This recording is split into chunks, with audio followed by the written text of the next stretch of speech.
el tema de la guerra de Rusia con Ucrania. Y yo sé que tú has estado muy, muy metido en el tema porque me acuerdo que cuando comenzó estábamos viviendo todos en Nueva York y ahí es cuando nos conocimos y le íbamos comentando un poco, que me acuerdo que me decías que Bitcoin va a subir, que si invaden Ucrania va a subir Bitcoin. Al final no subió, pero bueno. No, yo te quería comentar, para una persona que esté viendo y que no siga mucho la política internacional y que hoy en las noticias el tema de Rusia, Ucrania, pero no llega a entender los motivos y qué realmente ha pasado, ¿cómo le resumirías en cuestión de 1 o 2 minutos el conflicto? Pues relativamente fácil. Eh, a ver, cuando fue la Guerra Fría, Estados Unidos quería defender la democracia y Rusia quería defender el comunismo, ¿no? Bueno, no Rusia, la Unión Soviética.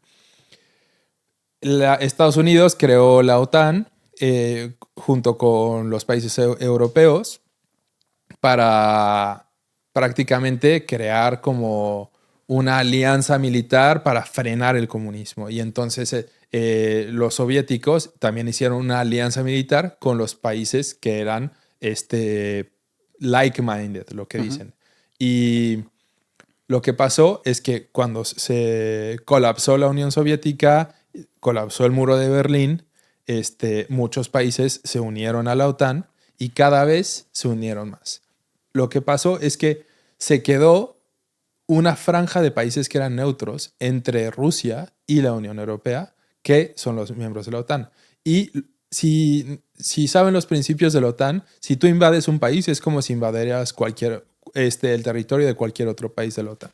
Entonces, poco a poco se iban uniendo más países a la OTAN y llegó un punto en donde si Ucrania estaba tratando de unirse a la OTAN, ya estaría directamente frontera con Rusia. Entonces cada vez iban como acorralando, por así decirlo, a Rusia para neutralizar la posible amenaza de una expansión territorial rusa. Pero entonces, desde que empezaron las charlas económicas de Ucrania con la Unión Europea, de unirse a la Unión Europea, unirse a la OTAN, Rusia dijo, a ver, no. O sea, no hay forma de que yo permita que haya un país de la OTAN directamente en frontera conmigo.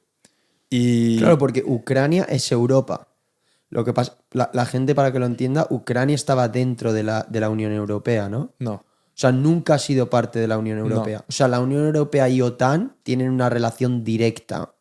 Correcto. O sea, si tú no eres de Europa, bueno, pero la OTAN, por ejemplo, está en Estados Unidos. Sí. O sea, la gran mayoría de Europa está en la OTAN, pero no toda Europa. Exacto. Claro. Y los que no están en la OTAN de Europa serían la Europa del Este. Correcto. ¿Países como cuáles? Pues Bielorrusia, Ucrania, Latvia, Suecia no estaba en la Unión Europea. Finlandia no estaba en la Unión Europea. Ahora que ya empezó el conflicto, ya pidieron que los aceptaran en la OTAN. Porque, te digo, o sea, todos los que estaban tocando frontera directa con Rusia no eran parte de la OTAN. Porque era como un acuerdo que habían dicho Estados Unidos con Rusia. De que, a ver, yo no pongo mis misiles en Cuba, que fue la crisis creo que fue en los 60s. Y tú no pones misiles cerca de mi frontera. Porque si tú pones misiles nucleares cerca de mi frontera, esa es una amenaza directa hacia mí. ¿Qué pasa? Que no pusieron los misiles nucleares los rusos en Cuba, pero ya estaban tratando de poner misiles nucleares en Turquía, que es miembro de la OTAN y tiene acceso directo al Mar Negro, que también está Rusia ahí. Y ya estaba negociaciones bastante amigables y amorosas. Entre Turquía y Rusia.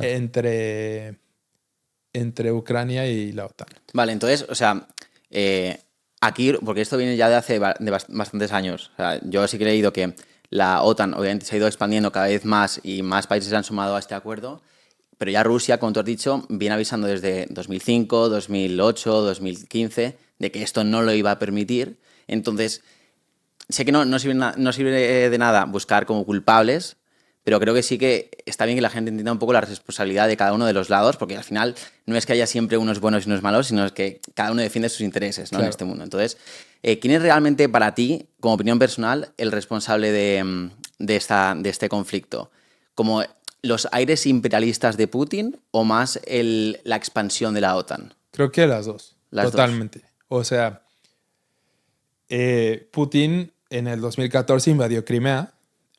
Ahí demostró, y también invadió cierta región de Azerbaiyán y de Georgia.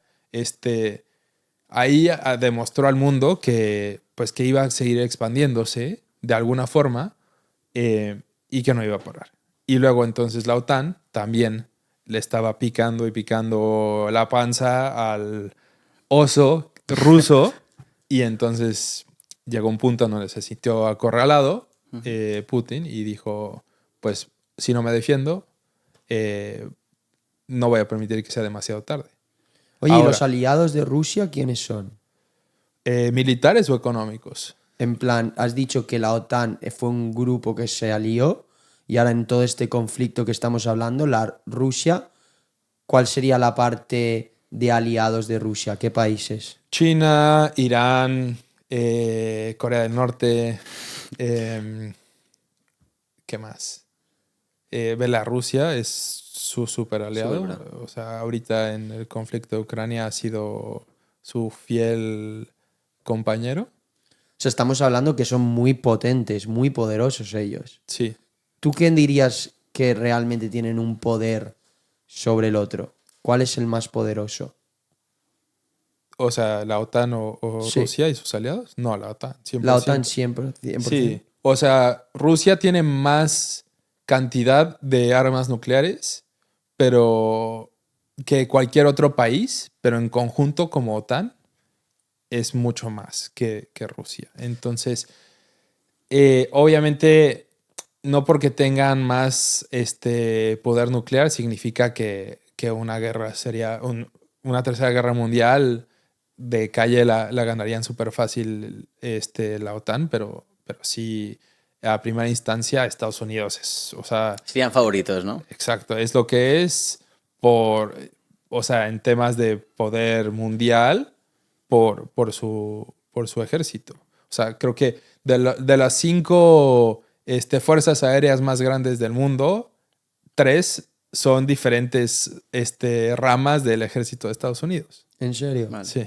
En plan, O sea, ramas como para que la gente lo entienda, aéreas, sí, marítimas. o sea, está US Navy, y luego están los Marines, y luego está el US Army, y los Claro. 3 tienen la fuerza aérea más grande del mundo, como si independientemente fueran unos países, son más grandes que las de países completos, de todas sus ramas del ejército juntas.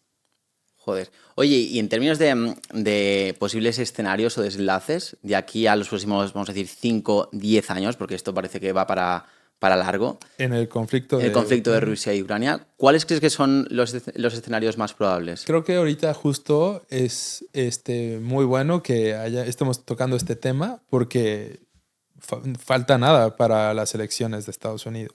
Y eso va a ser un factor determinante para el futuro del mundo en muchos aspectos, no en todos. Pero claramente en Ucrania sí tiene mucho qué? que ver porque la política exterior de Biden y por añadidura de Kamala Harris es muy diferente a la que podría volver a tomar Trump. Porque Trump en su primer término, a todo el mundo, o sea, el resto del mundo decía, bueno, yo creo que está un poco loco, entonces prefiero no provocarlo, no vaya a ser que Que se le apriete olvide. el botón y entonces todo se acabe, ¿no? Entonces lo que hizo Putin es que esperó a que saliera Trump y entonces cuando entró Biden dijo, bueno, pues yo creo que este nuevo presidente mínimo sí escucharía a su equipo y no apretaría el botón nada más porque sí. Entonces invadió a Ucrania, casi creo que al tercer mes que entró que entró Biden. Y Trump lo dijo, si yo hubiera sido presidente, esto se hubiera acabado en un mes. ¿Por qué? Porque hubiera probablemente bombardeado todo San Petersburgo o Bueno, Moscú. dice que si es elegido quién presidente, sabe. dice que en una semana acaba con la guerra. Claro, pero lo que él dice es que la va a acabar porque él es el mejor negociador del mundo. Y Pacificador. probablemente lo que va a pasar es que llegue y diga, a ver, Rusia, quédate con el territorio que ya avanzaste. Ucrania ya cede tu territorio. Ucrania, únete a la OTAN. Rusia ya deja de llorar. Punto final. Y ahí se acaba. ¿Y es posible eso, tú crees? ¿Que lo acepten las dos partes? Creo que los que menos probable estén dispuestos a aceptar justamente sería Ucrania, porque pues al final Obvio. es, a ver, o sea, invadiste mi territorio y Sí. luego quieres que diga, bueno, ya quédatelo, nada más no me invadas más. Sería nada más como ponerle un curita al conflicto y probablemente en 10 años o en 15 años o quién sabe cuándo, Volverá. algún otro líder ruso, si ya no sigue siendo Putin, tal vez más loco, pues entonces quiere invadir más, pero pues por lo menos este territorio de aquí para acá ya es ruso, Ya es ¿no? ruso. Entonces poco a poco va avanzando. ¿Y cuál es el objetivo de Biden y Kamala con esto? O sea, ya hemos entendido por tu parte lo que haría Trump en una suposición que hay que decir además que cuando salga este podcast ya habrán sido las elecciones, muy probablemente. Así que si sale Trump, pues veremos si realmente las políticas de Trump fueran lo que dijiste tú. Pero, ¿qué es lo que están intentando Biden y Kamala, a diferencia de Trump? La verdad es que nadie sabe qué están intentando. O sea, últimamente Kamala y Biden solo están congelados por la no acción. O sea, están esperando a que no crezca el conflicto, pero no están interviniendo directamente, pero al mismo tiempo están votando, usando su poder de veto para que nadie más se meta. Están como en como cuando estás manejando en la noche y se te cruza un conejo y tú prendes las luces y se queda justo ahí congelado y te lo puedes atropellar o no, pues siento que la administración de ahorita de Biden y de Kamala está un poco así en todos los conflictos mundiales, no solo en el de Ucrania. Vale, ¿y tú crees que eso es positivo para el resto del mundo o tú adoptarías personalmente más el método Trump? Bueno, personalmente creo que en primera, como yo no soy un estrategista militar, pues Todavía.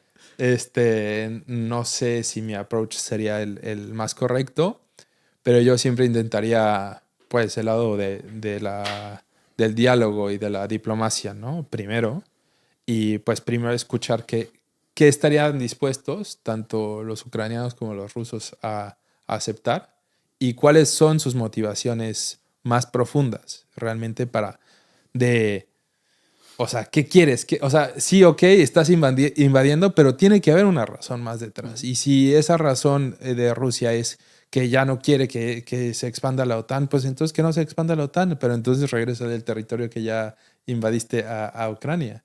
Y si entonces Ucrania dice, sí, pero yo soy la soberanía de mi país y entonces yo si quiero unirme a la OTAN, tengo que unirme a la OTAN, entonces ahí ya es un poco necedad. Es decir, a ver, ¿quieres unirte a la OTAN o quieres que tu territorio ya no esté ocupado y quieres que los ucranianos se sientan seguros? O sea, Pero, si la importancia es que los ciudadanos estén seguros, tienes que hacer ciertos compromisos. Y, a ver, muchos dicen, es que no se negocian con terroristas. Pero pues es que no es eso, es negociar para conseguir el objetivo que debería de ser el principal, que es la paz y la seguridad de tus ciudadanos. O sea, lo que yo decía es que, claro, entendiendo esta postura, ¿no es un poco contraproducente desde el punto de vista de Zelensky si él sabe que Putin iba a decir que no a que él se uniera a la OTAN, aún así lo hizo sabiendo que el riesgo era una invasión y una guerra? Claro. Yo creo que nadie se imaginaba que Putin iba a tener los huevos para lanzar el ataque que hizo. O sea, al principio incluso muchos delegados de países que están ahorita totalmente en contra de Rusia estaban diciendo, oye, está tal vez un poco justificado lo que está haciendo Rusia. Estaban un poco divididas las opiniones. Pero en cuanto Putin lanzó la primera bomba sobre Kiev en población civil, ahí fue cuando perdió todo el apoyo, el poco apoyo que estaba teniendo y dijeron, no, definitivamente estás loco. O sea, ¿tú crees que también Putin en el fondo tú crees que estaba deseando que se uniera Ucrania a la OTAN para poder como justificar su ataque e intentar expandirse más en el territorio? No, justo lo que estaba tratando de hacer es que no se uniera. Entonces, por todos los medios necesarios, que sea imposible que se una. Y yo creo que hoy más que nunca es muy difícil que la OTAN acepte a Ucrania. Está consiguiendo su objetivo. Claro, porque, o sea, uno de los principios más como sagrados de ser miembro de la OTAN es si te atacan, o sea, si atacan suelo ucraniano, es como si atacaran suelo americano, suelo francés. Vale. Entonces, dicen, si es muy posible que vuelvan a atacar, entonces estamos arriesgando una guerra nuclear o una guerra mundial, mucho más, solamente por aceptar a Ucrania. Y entonces ya la OTAN no es tanto por necesidad de a fuerza querer expandirse, sino también, o sea, por un punto de vista estratégico, a ellos no les conviene tener a un eslabón débil en su alianza, que es como ahorita lo están viendo a Ucrania. Claro. ¿Qué pasa, Tripers? ¿Cómo estamos? Bueno, si te ha gustado este clip, ya sabes, suscríbete al canal, tienes ahí un montón de clips más para expandir tu conciencia y tripear de lo lindo. Exacto. Y nada, suscríbete al canal, nos vemos en los siguientes y os mandamos un fuerte abrazo a todos. Es gratis, ¿eh? Es gratis.